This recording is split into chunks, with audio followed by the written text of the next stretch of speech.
Field marshal Syed Asim Munir نے دو ٹوک اعلان کیا ہے کہ فتنہ الخوارج، فتنہ الہندوستان اور ان کے سہولت کاروں کے خلاف کارروائیاں منطقی انجام تک جاری رہیں گی۔ بلوچستان میں امن، ترقی اور استحکام دشمن کے ہر مذموم منصوبے پر غالب آئے گا۔ جی ایچ کیو میں 20ویں نیشنل ورکشاپ بلوچستان کے شرکاء سے ملاقات میں army chief field marshal Syed Asim Munir نے کہا کہ سیکیورٹی فورسز، قانون نافذ کرنے والے اداروں اور عوام کی مشترکہ کوششوں سے بلوچستان میں پائیدار امن یقینی بنایا جائے گا۔ فیلڈ مارشل نے واضح کیا کہ فتنۃ الہندوستان اور فتنۃ الخوارج کے خلاف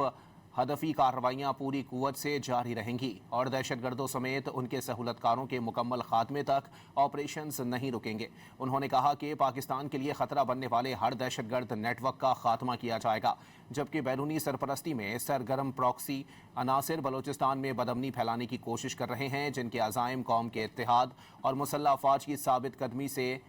ناکام بنائے جائیں گے۔ فیلڈ مارشل نے بلوچستان کو قدرتی وسائل سے مالا مال اور پاکستان کا فخر قرار دیتے ہوئے کہا کہ صوبے کے محب وطن اور باصلاحیت عوام اس کی اصل طاقت ہیں، جبکہ وفاقی اور صوبائی حکومتوں کے ترقیاتی منصوبے بلوچستان کی سماجی اور معاشی ترقی کو مزید مضبوط بنا رہے ہیں۔ انہوں نے قومی یکجہتی کے فروغ میں سول سوسائٹی، جامعات، میڈیا اور نوجوانوں کے کردار کو بھی سراہا۔